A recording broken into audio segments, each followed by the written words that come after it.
आप सभी को जय मसीह। और आज हम पढ़ेंगे मरकुस रचित सुसमाचार उसके 10 अध्याय उसके 11 ऐसे पढ़ेंगे। और आज हम विशेष बातें करेंगे कि मसीह लोग तलाक क्यों नहीं देना चाहिए। तो यहाँ पर लिखा है कि उसने उनसे कहा, जो कोई अपनी पत्नी को त्याग कर दूसरी से विवाह करे तो वह उस पहली के विरुद्ध में व्यभिचार करता है, और यदि पत्नी अपनी पति छोड़कर दूसरे से विवाह करे तो वह भी व्यभिचार करती है।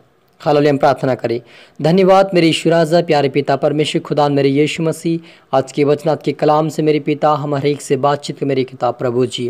मेरे ईश्वर राजा, आज का जो टॉपिक पिता एक मेन मुद्दा प्रभु पिता आपके वचन से प्रभु कि आपने कहा था कि हम दूसरी से विवाह ना करें, किसी को पिता आपने कहा कि त्याग पत्र दे सकते, उसको तलाक ना दे। आपका वचन कहता मेरे यीशु मसीह राजा, और आपके बेटा बेटे जितने प्रभु देख रहे सुन रहे आज का वचन प्रभु जी, वो कभी भी पिता परमेश्वर अपनी पत्नी को तलाक ना देने पाए। वो पिता परमेश्वर कभी भी आप पिता परमेश्वर वो आपके वचन को तोड़कर कभी अलग ना जाए प्रभु, लेकिन आपके वचन के अनुसार पिता उनका रिश्ता बना रहे प्रभु जी, और पवित्रता में प्रार्थना उसने बढ़कर आपके राज्य के वारिस बने, ऐसा होने दे मेरे ईश्वर राजा। सभी को तो आत्मा सौंपते हैं। पवित्र आत्मा जी आप मेरे मुख से होकर हर एक से बातचीत कर आज का वचन हर जीवन सोगना फैलाए प्रभु। जिनके रिश्ते टूट चुके हैं पिता, जिनके पिता तलाक हो चुका है, उनका रिश्ता प्रभु तेरी इच्छा अनुसार फिर से बने, और आपका नाम ऊंचा बड़े में घट पिता। जिनकी वो शादी वचनों के अनुसार हुआ है, वो वचनों के अनुसार फिर से पिता जुड़ने पाए, और आपका आशीष पाए पिता। सुने ईश्वर राजा, ये प्रार्थना दुआ यीशु तेरे मीठे बदनाम से मांगते हैं, आमीन। तो मेरे जीजो, यहाँ पर हमने पढ़ा मरकुस रचित सुसमाचार उसके 10 अध्याय उसके 11वें आयत से। वहाँ पर लिखा कि मरकुस कहता है कि उसने उनसे कहा, जो कोई अपनी पत्नी को त्याग कर दूसरे से विवाह करे तो वह उस पहली के विरुद्ध में व्यभिचार करता है, और यदि पत्नी अपने पति को छोड़कर दूसरे से विवाह करे तो वह भी व्यभिचार करती है। और जब हम मत्ती रचित सुसमाचार उसके 5 अध्याय उसके 31 आयत से पढ़ते, वहाँ पर लिखा कि यह भी कहा गया था कि जो कोई अपनी पत्नी को तलाक देना चाहे तो उसे त्याग पत्र दे। हालेलुया।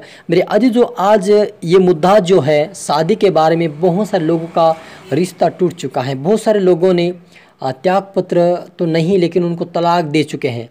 तो ऐसे लोगों से मसीह कहता है कि यदि कहा गया था कि अपनी पत्नी को त्याग देना चाहे तो उसे त्याग पत्र दे, मेरे अजीजों प्रभु यीशु मसीह ने कभी भी ये नहीं कहा कि तुम तलाक दे सकते हो। कभी भी उन्होंने दूसरी पत्नी के लिए प्रभु यीशु मसीह ने इस बात को नहीं कहा है। हम जब देखते हैं पुराने लोग क्या करते हैं, पुराने नियम को देखते, जब अब्राहम के समय में अब्राहम की पत्नी को सारा को जब बच्चे नहीं हो रहे थे तो उन्होंने हजीरा को दिया था उसके बच्चे होने के लिए। उसकी दासी को हजीरा ने उसके पति को पत्नी होने के लिए दिया था, उसके बच्चे के लिए। लेकिन आज के समय में, उस समय में परमेश्वर ने कुछ बातें उनको नहीं कहा था कि तुम शादी करो ना करो, इस बात का उनसे इतना वहाँ पर व्यवहारिक बातें नहीं लिखी गई है। लेकिन यीशु ने कहा कि मैं भविष्यवक्ता की पुस्तक को यानी व्यवस्था को पूरा करने के लिए आया हूँ। यानी उस समय में लोग 1 शादी 2 शादी 3 शादी करते हुए क्या कर रहे थे, परमेश्वर के विरोध में व्यभिचार कर रहे थे, पाप कर रहे थे, बुराई कर रहे थे, परमेश्वर से दूर चले जा रहे थे। इसलिए प्रभु यीशु मसीह ने आए कि उस नियम को तोड़कर क्या कर नए सिरे से अच्छा नियम लागू करे। और उसी वचन के अनुसार यीशु मसीह कहता है कि यदि कोई अपनी पत्नी को छोड़कर दूसरी से विवाह करता है तलाक देकर, तो वो व्यभिचार उसके विरोध में करता है। और यदि पत्नी अपने पति को छोड़कर दूसरे से विवाह करती है तो वो भी व्यभिचार करती है।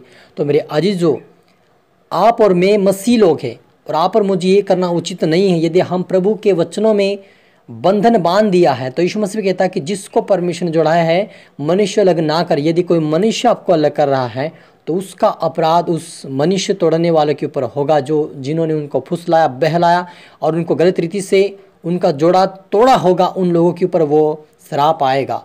लेकिन यदि वो, और दूसरी बात, यदि पत्नी लोगों की बात सुनकर अपने पति को छोड़ दिया है तो वो श्राप उसके ऊपर आएगा। और यदि पति छोड़ दिया है, अपनी पत्नी को तलाक दे दिया है और दूसरी शादी कर लिया, तो उसके ऊपर वो श्राप उस पत्नी के द्वारा उसके ऊपर आएगा। क्योंकि लिखा है यदि हम दूसरी से शादी करते, एक को तलाक करके, तो व्यभिचार करते। यदि और होते हुए पत्नी को भी हम लाते तो वो भी व्यभिचार करते हैं। इसलिए मेरे अजीजों, आप और मैं मसीह लोग हैं।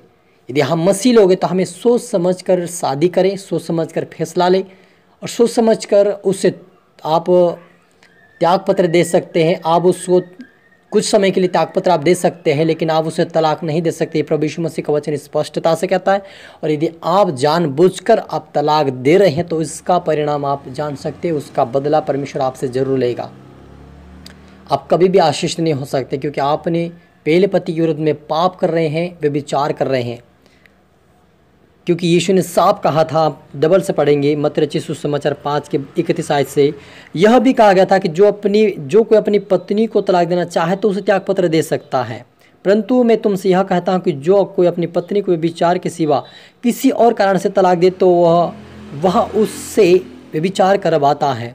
हालांकि मेरे अजीजों, तलाक तभी दे सकते हैं जब हम उसको अपनी आँखों से कुछ व्यभिचार करते हुए देखते हैं। किसी लड़के के साथ, किसी भाई के साथ हम खुद अपनी आँखों से व्यभिचार करते हुए देखा, तभी उसको तलाक दे सकते, अन्यथा हम नहीं दे सकते हैं। आज मसीह लोग छोटी छोटी बातों पे तलाक दे रहे कि वो मुझे मारता है, वो मुझे कूटता है, वो मुझे गलत बोला है, मुझे वो खाना नहीं समय पे देता है, मुझे वो ये नहीं ला देता, मुझे वो नहीं लाता। क्या कर रही है? क्या तुम शादी को नाटक समझ रहे हो? मेरे जीजो, इस वचन को इसलिए प्रभु ने मुझसे बातें किया क्योंकि मेरे साथ भी यही धोखा हुआ। मेरे जीजो, मैंने उससे कभी तलाक नहीं दिया, मैंने उसे कभी नहीं तलाक दिया, लेकिन उसने खुद ने अपने जीवन में तलाक लेके मेरे से दूर चला गया है। इसलिए आप कभी ना ऐसा करें, क्योंकि मैंने नहीं छोड़ा, खुद ने छोड़ा है ये। और यहाँ पर लिखा कि जो कोई त्याग दे, जो कोई तलाक देता है वो व्यभिचार करता दूसरी पत्नी के, दूसरे पति के विरोध में।